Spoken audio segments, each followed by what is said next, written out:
খালা, ওর লগে আমি আর সংসার করুম না, আর আমি তালাক দিয়ে দিব।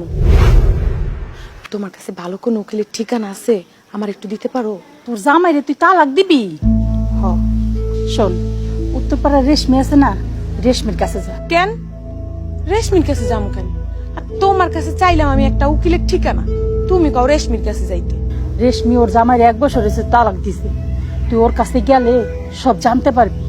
ওর কাছেই যা, জামা যা, ওর কাছে গেলে তুই সব জানতে পারবি, যা। আচ্ছা চাচি, যাইতে যা।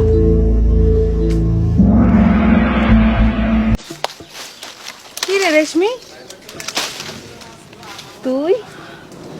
হাই হাই, তোর এ কি অবস্থা? গালের মধ্যে এটা কি হয়েছে তোর? আরে কিছু না, ওই কাম করতে গিয়ে খোঁচা লাগছিল, সেরে যাবো। তুই এদিকে কি লেগা, কোনো কামে আইসোস? না, আইলাম আর কি তোর একটু দেখতে।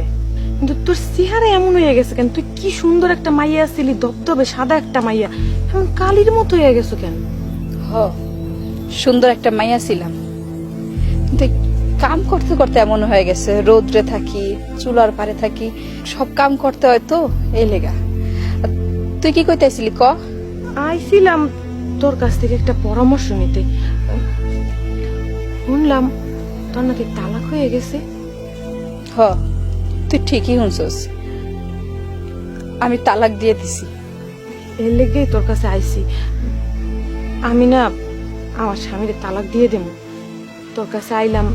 তুই আমার একটা উকিলের ঠিকানা দিতে পারো? তুই যারে দিয়ে কাজটা করাইছো ওই উকিলের ঠিকানা দিলেও হইব। কি খোঁজ তুই?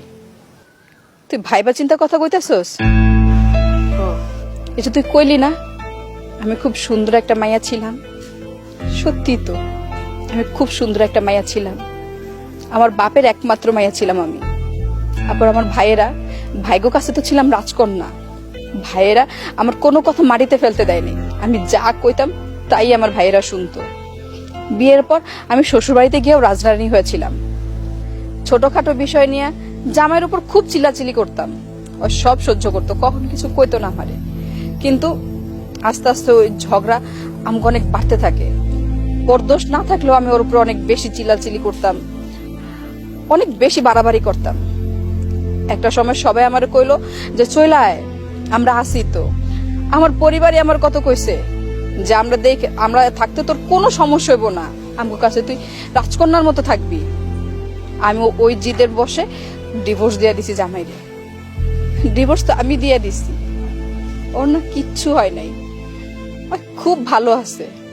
কিন্তু আমি আমাগো নিজের বাড়ির কাজের মাইয়া হয়ে গেছি। আমি যদি ঠিকঠাক কাজ না করি তাহলে ভাবি আমার ঠিক মতো 2 বেলা খাইতেও দেয় না।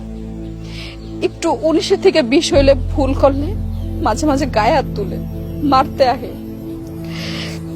ভাইয়ের কাছে উল্টা পাল্টা বিচার দেয়। আমার ভাইয়েরা এখন আমার কথা শুনাইতে ছাড়ে না।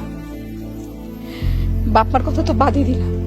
শোন, আমি যে ভুলটা করছি ওই ভুলটা তুই করিস না।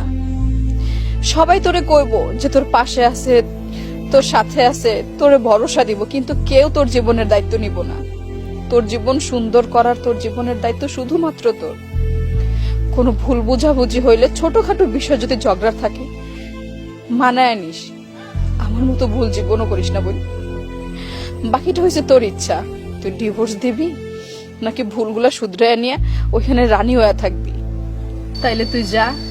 আমি এই কামটি যদি তাড়াতাড়ি শেষ না করি তাহলে ভাবে এসে অনেক কথা শোনাবে। আর যদি তোর লাগে গল্প করতেছি তাইলে এমন হচ্ছে মারতেও পারে। তুই যা।